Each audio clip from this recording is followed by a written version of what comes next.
Hello बच्चों, good morning. मैं Dayachit Pathak, myself Dayachit Pathak. I welcome you all to my channel physics made easy by DCB. So this is a new day with a new knowledge, with a new thing, different life today. Yesterday was different. Yesterday we don't know about, before yesterday we don't know about the dipoles. Now today we know about dipole. Previous topics we have discussed about dipole, its momentum and polar and non-polar molecules and electric field due to dipole at its axis point. Now what is today in the lecture? This is the second part of electric dipole. Now today we will discuss number first point. Electric field due to electric dipole at equatorial point. Where? At equatorial point. Now today is our task. Yesterday in the last lecture we have discussed that what is the electric field of electric dipole at its axial point. Now we are doing equatorial point. I have explained you the vertical points are called equatorial point, which are perpendicular, and the straight on same line, that is called axial point. Now our task to find out electric field due to a dipole at its equatorial point. Let's start. Let us consider a dipole. Suppose this is dipole A, B, made up of two charges minus Q plus Q, separated by distance to L. This is called dipole. From its center point O, there is a point on equatorial P at a distance R, where we want to find out what? Electric field. What is our task? Our task to find out at point P electric field. Now this is the center point of dipole. This distance is L and this is also L. Clear? चलिए, this is the diagram. जैसा उसने बोला था consider कर लिया. There is a dipole AB. From its center point O, there is a point on equatorial P where we wish to find out electric field due to this dipole. At P, two electric field will be there. Two electric field will be. At point P, there will be two electric field. Why two electric field? One electric field due to plus Q and the another electric field is due to minus Q. Two charges are there. One is plus Q and one is minus Q. That means electric field is because of two charges plus Q and number second is minus Q. So we will find out number first. Electric field at P due to plus Q even. What is the formula? 1 upon 4 pi epsilon naught Q upon R square. Now what is R here? We need this distance now. This is what? L. This is R. So this is by Pythagoras. L square plus R square. Hypotenuse square equal to base square plus perpendicular square. Am I right? Yes or no? So at the place of 1 upon 4 pi epsilon naught Q upon under root L square plus R square का whole square, that means 1 upon 4 pi epsilon naught Q upon L square plus R square. This is equation number first. Now this is which type of charge? This is positive charge, and the electric field due to positive charge is outward on the line which join their center. This is the line which is going to join their its center. So this will be outward even. So it's a direction B to P. B to P on the line because it is central. Coulomb force was central force. तो इसी centre में ऐसे टेढ़ा बेढ़ा नहीं लगेगा, सीधा उसी line पे. Yes or no? Number second. Electric field at P due to minus Q, E2 equal to 1 upon 4 pi epsilon naught Q upon R. Now again this distance is similarly under root L square plus R square. this is r, this is l, so same distance. So under root l square plus r square का whole square, it will come 1 upon 4 pi epsilon naught q upon l square plus r square. Equation number 2. Now this is which type of charge? This is negative charge. Electric field due to negative charge is towards it. That means it is E2. E2 direction is P to A. P to A. Clear? So how many electric fields are there? 2. Now come to the diagram.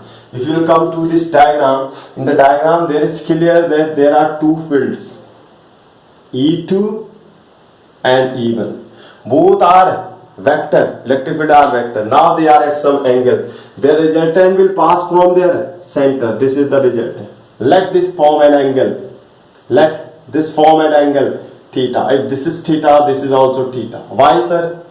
If you will see here, their direction is different, but mod value of E1 is equal to mod value of E2. E1 and E2 are same, only their directions are different. That means if they are same value, so they will make same angle with their resultant. So this is, if this upper one is theta, so lower one will also make an angle theta. Upper one will make an angle theta, so the lower one will also make an angle theta, because both magnitudes are same, only their direction is different. Is it clear? Now E1 and E2, both mode value is same, equal mode value. Is it clear? Now here if you will see in this diagram, this is resultant. This angle we have considered theta. If this is theta, this is also theta. If this theta, this is also theta, because these two are alternate angle. ये angle और ये angle क्या है? Alternate angle है. So these two will be also equal. Clear? This is. Now from here we will start. Rub these all. Now, come. This is E2 and E1. They are with the resultant, they are going to make angle theta. Everybody know, whenever a vector quantity make an angle, we can divide in two component according to vector rule. Horizontal component जिसके साथ बनाता है E1 cos theta, vertical one E1 sin theta. जिसके साथ angle बनता है वो हो गया उसका कौन सा कंपोनेंट? E1 cos theta. और उसी से 90 डिग्री पे क्या बनेगा? E1 sin theta. Similarly E2 is also making, so E2 cos theta इसके साथ और E2 sin theta. Clear? So we can divide in two components, E1 sin theta and E2 sin theta. देखिए ये भी vector है, this vector is making angle theta, तो इसके भी दो कंपोनेंट होंगे, E2 cos theta, E2 sin theta. ये E1 है, इसके भी दो होंगे, E1 cos theta, E2 sin theta. जहां एंगल बनता है वहां cos वाला, उसके परपेंडिकुलर sin वाला. Clear? Now here mod E1 is equal to mod E2. Both values are same. So E1 sin theta and E2 sin theta are equal and opposite. Equal and opposite. So total E1 sin theta minus E2 sin theta equal and opposite equal to 0. Both are equal. E1 और E2 की value same है, दोनों equal है और क्या है? Opposite है. तो total will come to 0. That means these two will be cancel to each other. एक ऊपर को लग रहा है तो एक कहां लग रहा है? नीचे को लग रहा है. That means these two will cancel to each other. Now total field at point P, ये तो है पॉइंट P, एट P कितना होगा? E equal to E1 cos theta plus E2 cos theta, because E1 and E2 are in same direction, so total will be E1 cos theta plus E2 cos theta. Put the values equal to 2E1 cos theta we can write, because mod E1 is equal to mod E2, values are same, so E2 को भी E1 लिखेंगे 2E1, तो कितना आ गया? 2E1 1 upon 4 pi epsilon naught Q upon L square plus R square cos theta. Right? Now come to the diagram. This angle we have considered theta, so this is also theta. So from here, from triangle PAO cos theta निकालिए. cos theta क्या होता है? Base upon base is L upon hypotenuse. Hypotenuse under root L square plus R square. Base upon hypotenuse. Base is L upon hypotenuse under root L square plus R square. Put the value. So E equal to 2q upon 4 pi epsilon naught L square plus R square into L upon under root L square plus R square. Is that clear? Now the work of this diagram is over. इसका काम खत्म, इसने कर दिया हमने. अब इसे solve करना है. नाउ सॉल्व करेंगे तो क्या आएगा? 1 अपॉन 4 पाई एप्सिलॉन नॉट रहा 2ql, इसे क्या लिख सकते हैं? 2ql upon L square plus R square into L square plus R square की पावर 1/2. Root means 1/2. कितना आ गया सॉल्व करेंगे तो? E equal to 1 upon 4 pi epsilon naught 2ql is called momentum P upon L square plus R square की power 3/2. If base is same, then power will add. If power will add 1 plus half equal to 3/2. इसकी power 1 है, plus half जोड़ेंगे तो 3/2 हो जाएगा. Base same है तो power add होंगी. वी नो, कल मैंने डिस्कस किया था प्रीवियस में, L less R, so L square equal to 0. E कितना आ जाएगा? 1 upon 4 pi epsilon naught P upon L square plus 0 की पावर 3/2. ये कितना आ जाएगा? 1 upon 4 pi epsilon naught P upon power cancel out L cube. This is the answer. This is the total electric field. Here L square is 0, so it will come 0 plus R square. Clear? So cancel हो जाएगा तो यहाँ क्या आएगा? R cube. So answer 1 upon 4 pi epsilon naught P upon R cube. What answer is coming? 1 upon 4 pi epsilon naught P upon R cube. If you write in vector form, E vector कल ही आपको पढ़ाया था मैंने.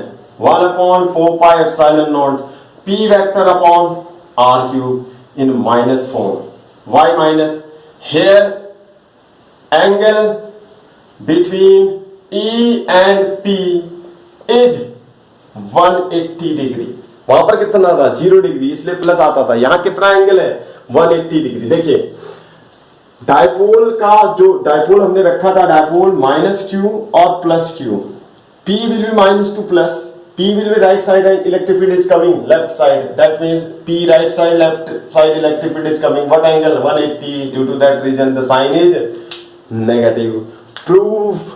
This is the electric field due to electric dipole at its equatorial point. Is it clear?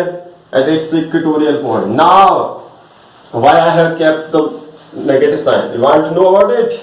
चलिए दिखा देता हूं आपको. देखिए, this was the dipole minus q plus q separated by distance 2l. There was a point P, है ना? Here at this point, if you see at this point, there are two forces, E1, E2. The resultant was this. Yes or no? E is coming this side. P is from negative to positive. P is this side and E is this side. So what is the angle between these two? 180 degree. Due to that reason, the sign is negative. So what is the electric field at equatorial? E equatorial is coming 1 upon 4 pi epsilon naught P upon R cube without vector. Vector नहीं है तो sign नहीं लगाएंगे क्योंकि direction के साथ ही लगा रहे. E एक्सियल कितना आ रहा था? 1 अपॉन कल वाले derivation 1 upon 2 pi upon cube आया था ना, तो डिवाइड कर देंगे. This is 1, this is 2. E equatorial upon E axial equal to 1 upon 4 pi epsilon naught P upon R cube. 1 upon 4 pi epsilon naught 2P upon R cube. This is cancel out. So E equatorial upon E axial equal to 1 upon 2.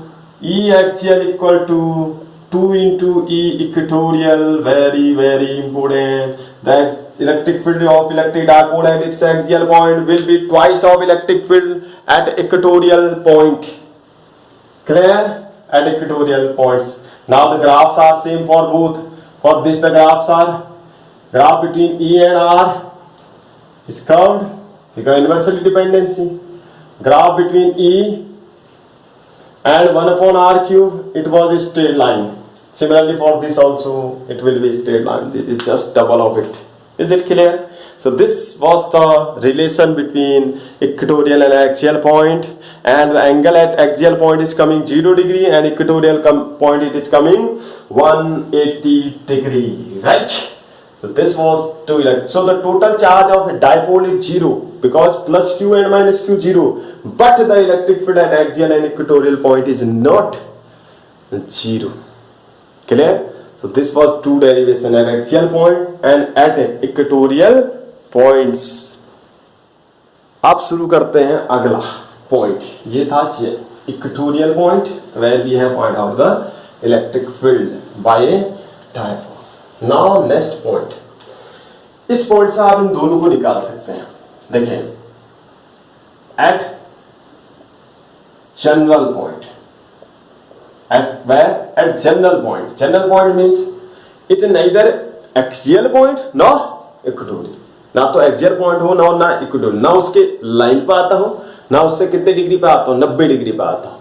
देखिए, ना तो dipole, ये dipole है minus Q and this is plus Q, ना तो इसकी line में आता हो और ना इसके परपेंडिकुलर आता हो, ना तो पॉइंट यहां हो और ना यहां हो, कोई इसके अलावा कोई भी और पॉइंट हो उसे बोलते हैं general point.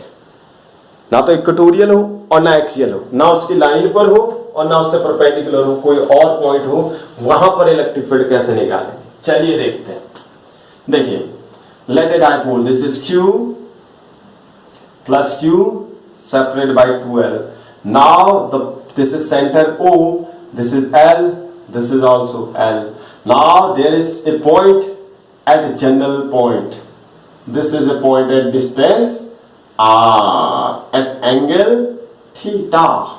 This is called general point. This point is general. It is neither here, nor the theta is 0, neither the theta is 0. ना तो ये लाइन यहाँ है, इसी की लाइन में है, और ना इससे परपेंडिकुलर, ना तो ये यहाँ लिया मैंने, यहाँ लिया मैंने, जनरल पॉइंट लिया angle theta. Now my task to find out electric field due to the dipole at this general point.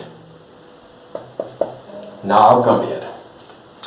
From minus to plus there will be momentum, dipole moment P. Direction of dipole moment is from minus to plus. Clear? Now if I will make this diagram, so this diagram will be like this. This is P from minus to plus. Now this is angle theta and this is point P. So this we can say this P is at angle theta. So how many components? P is which type of quantity? P is vector quantity. So we can divide in two components. Where it is going to form the angle, that is called P cos theta, and perpendicular of it, that is called P sin theta. Any vector quantity may be divided into two components, P cos theta and P sin theta. Not getting? नहीं समझ आ रहा? चलिए देखिए, मैं दोबारा बता दूं आपको.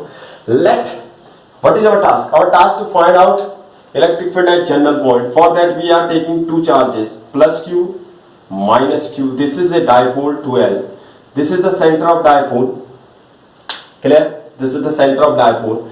Now from there is a point P at a distance R from it. From negative to positive there will be a dipole moment. Let this angle is theta general. Now P is vector quantity. P is vector quantity. So its dipole is going to make an angle theta. So we can divide in two components. P cos theta in this direction and the perpendicular one is P sin theta. दो angle बनेंगे. P को दो parts में divide कर सकते हैं. P जो ये P है कितने का एंगल फॉर्म कर रहा है? थीटा का. तो उसके दो कंपोनेंट होंगे P cos थीटा और परपेंडिकुलर वाला P sin थीटा. किससे परपेंडिकुलर? इससे तो बनाता है, इस वाले से perpendicular. P sin theta we can divide in two components. So at point P, two electric field. At point P, how many electric field will be there? 2. One due to this P cos theta, it is coming on its axial point. One due to P sin theta, it is coming at equatorial point. Why sir equatorial? देखिए, ये point P cos theta के कहाँ आ रहा है? Axis पर आ रहा है. और P sin theta से कितने एंगल पर आ रहा है? 90. और 90 पे जो पॉइंट आता है उसे कौन सा पॉइंट बोलते हैं? इक्वेटोरियल पॉइंट बोलते हैं. इक्वेटोरियल पॉइंट बोलते हैं, नहीं बोलते हैं? चलिए, number first. point P for P cos theta is axial point। कैसे पता लगाया? देखिए P cos theta यहां पर है और पॉइंट भी उसी लाइन पे है, तो जो उसी लाइन पे होता है उसे क्या बोलते हैं? Axial point. कितना होगा? E1। सो फील्ड कितना होगा? E1 equal to 1/4 pi epsilon naught, क्या होता था? 2p/r³ होता था। कितना हो गया? P कितना है? P तो एक ही कंपोनेंट है, P cos थीटा वाला कंपोनेंट लेंगे, r³ in the same direction, 0 angle होता है। This is E1। एक्सेस पे कितना कंपोनेंट होता है? कितना एंगल होता है? 0 एंगल होता है। यस और नो? कितने का एंगल होता है? 0 डिग्री का। This is P what? cos theta। getting or not? now number second, point P for P sin theta is equatorial point। P sin theta के लिए इक्वेटोरियल है। कैसे सर? ये पॉइंट P कौन सी लाइन पे पड़ रहा है? P cos थीटा की लाइन पे पड़ रहा है। P cos थीटा और P sin थीटा के बीच का एंगल कितना होता है? 90 डिग्री। तो P sin थीटा के लिए ये पॉइंट कहां पर हुआ? एट इक्वेटोरियल पॉइंट हुआ। तो इक्वेटोरियल पॉइंट पे कितना होता है? E2 equal to 1/4 pi epsilon naught, P/r³ होता है, अभी निकाला है, तो कितना हो गया? 1/4 pi epsilon naught P sin theta upon r³। Equation number 2, it will be just what? perpendicular E2। it will make an angle 90 degree with it। हाँ, why? because these two are P cos theta and P sin theta are 90 degree, so their electric field will be also with 90 degree because these P and E are direct। so अगर P 90 का angle बना तो E भी कितने का angle बना है? 90 degree। now their resultant, now this is E1 and at 90 degree this is E2। their resultant will pass from their center। total E square equal to E1 square plus E2 square plus 2E1 E2 cos theta by parallelogram law of vector addition। by parallelogram law of vector addition, so what will come? E square equal to E1 square plus E2 square plus 2E1 E2 cos 90 degree angle, cos 90 0। so E will become under root E1 square plus E2 square। this is 0, so E equal to under root E1 is 1/4 pi epsilon naught 2p cos theta upon r³ का whole square plus 1/4 pi epsilon naught p sin theta upon r³ का whole square. बाहर क्या आ जाएगा? बोलिए, बाहर कितना आ जाएगा? चेक करिए। बाहर आ जाएगा 1/4 पाई एप्सिलॉन नॉट का स्क्वायर होगा तो उसे बाहर ले सकते हैं हम। ठीक हो गया। और क्या आ सकता है बाहर? P स्क्वायर बाहर, P बाहर आ गया और r³ बाहर आ गया। अंदर कितना बचा? फिर चेक कर लीजिएगा, इतनी चीज बाहर आ जाएगी। कॉमन है ना सब में? 1/4 pi epsilon naught P upon r³ common है दोनों में, तो वो तो बाहर आ गया, कॉमन हो गया। तो अंदर क्या बचा? यहां बचा 2 cos थीटा। 2 cos थीटा का होल स्क्वायर हो गया 4 cos स्क्वायर थीटा प्लस यहां कितना बचा? यहां बचा केवल साइन स्क्वायर थीटा। तो बचा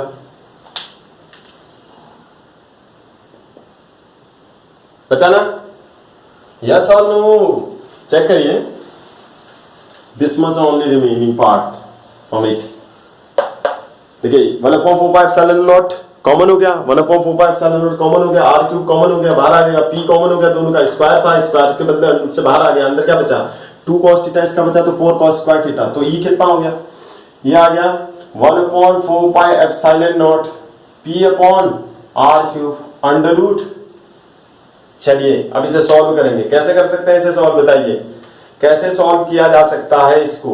बोलिए, सॉल्व करना है इस पार्ट को, सॉल्व कैसे किया जा सकता है? हम कैसे कह सकते हैं कि अब कितना होगा? चलिए देखिए कितना है? 4 cos स्क्वायर थीटा है। अगर मैं इसे लिखूं 3 cos square theta plus cos square theta plus sine square theta लिख सकते हैं। 3 + 1 4 हो गया। 1/4 pi epsilon naught P upon r³ under root 3 cos square theta plus sine square theta plus cos square theta is called 1 Yes or no? This is the electric field at a general point. This is electric field due to a dipole at its general point. At its general point. Now this is E. अब मान लेते हैं let resultant E make an angle alpha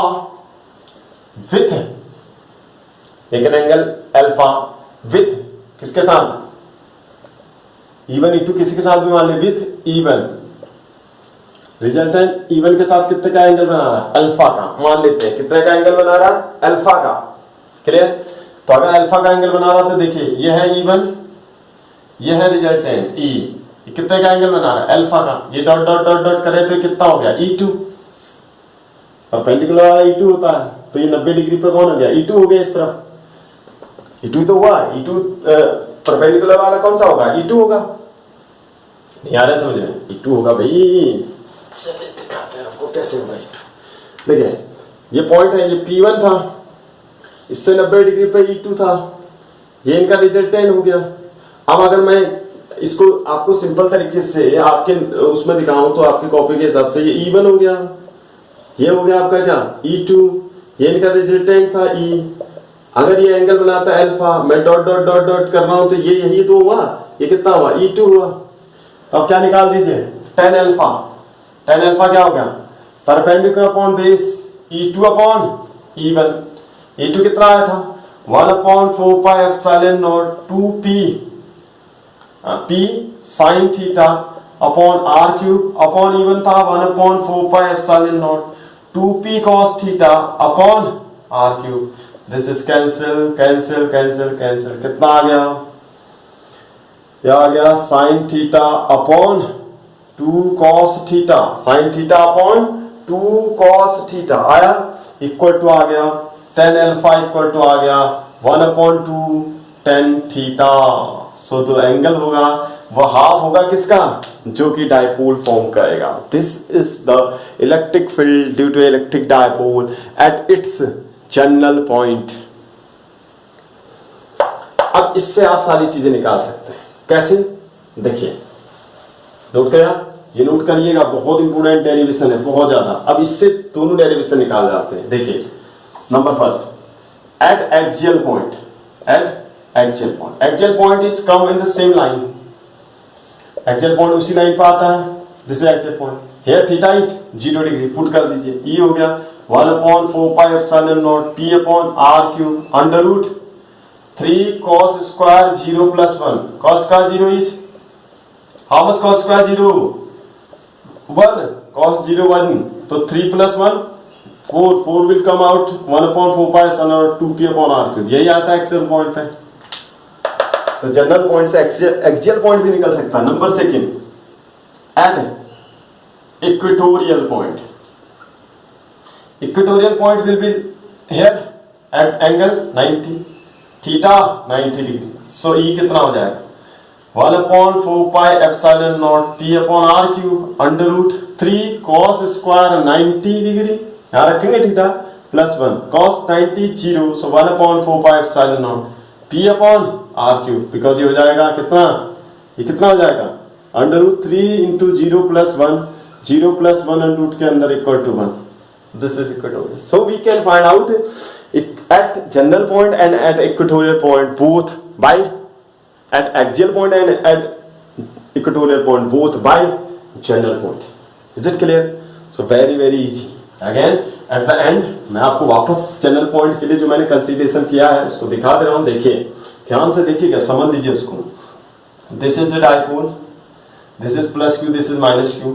From p to q there is p. Minus से plus की ओर क्या होगा P, ये एक पॉइंट है P, yes or no? It is going to make an angle how much, theta. That means P is making an angle theta. P कितना angle बना रहा है, थीटा। तो P के कितने का पूर्ण कर सकते हो आप, 2, P cos थीटा उस लाइन में हो गया, और उस लाइन से 90 डिग्री पे क्या हो गया P sin थीटा। तो ये पॉइंट P cos थीटा के कहां पड़ा, एक्सियल में, और ये पॉइंट P sin थीटा के कहां पड़ा, इक्वेटर पर।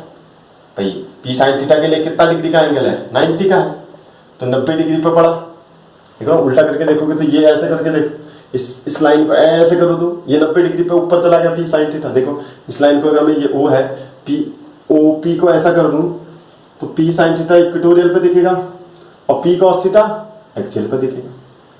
तो पी साइन थीटा इक्वेटोरियल पे इलेक्ट्रिक फील्ड पैदा करेगा, P sine theta axial, axial वाला जीरो एंगल बनाता है, ये हो गया E1 और इससे 90 डिग्री पे कौन होगा, E2 होगा। इनका रिजल्टेंट कहां से होगा जाएंगे, clear? So it is very very easy. So this was the electric field due to electric dipole at equatorial point and at channel point. So you can do it. Now, next point. If you will come to know about one thing, what is that thing? If you will see electric field due to point charge Q. Q के कारण electric field कितना होता है? Equal to 1/4 pi epsilon naught Q upon R square, right? Electric field due to dipole, dipole का equal to 1/4 pi epsilon naught 2p upon R cube, कहां? Axial पर। 1/4 pi epsilon naught p upon R cube, कहां? Equatorial पर। These are the two. Now here the electric field is directly depend 1 upon R square. Here the electric field depend 1 upon R cube. Yes or no? So if you will take a point charge around it, this electric field will be at every point will be same because this is a sphere and sphere radii will remain same. So if I will put the radii here, so it will come same. That means it is spherically symmetric. ये कैसा symmetric है? Point charge spherical symmetric. अब dipole देखिए, -q + q, clear? अब देखिए इन दोनों के इस जगह पे इलेक्ट्रिक फील्ड सेम होगा तो ये कैसा बनाएगा, यहां सेम होगा, यहां सेम होगा, यहां सेम होगा, तो इस पूरी एरिया में इलेक्ट्रिक फील्ड सेम दिखाई देगा। It form cylindrical symmetry, cylindrical symmetry, very very important. The electric field due two point charge is spherically symmetric and due to linear charge it is cylindrically symmetric. Due to linear charge it is cylindrically symmetric. Linear charge पे क्या बनता है? Cylinder. Point charge पे क्या बनता है? Sphere. Sphere में हर पॉइंट पे इलेक्ट्रिक फील्ड सेम होगा और यहाँ सिलेंडर के हर पॉइंट पे इलेक्ट्रिक फील्ड सेम होगा बिकॉज सिलेंडर ही इक्वल डिस्टेंस पर होगा ना। यस और no? Clear? So it is cylindrically symmetric and it is spherically symmetric. So this was electric dipole. So go through it. I hope that you have learned something from it. Yes, clear? Go through the data because you will not get anything anywhere. You will not get anywhere. I am giving you all the questions, all the topics which are very important for your competitive. Everything by base. I am explaining everything by base. So please, I request you go through it, solve, see the books. फिर मिलूंगा एक नई thought, एक नई video के साथ. तब तक के लिए stay home, stay safe, bye.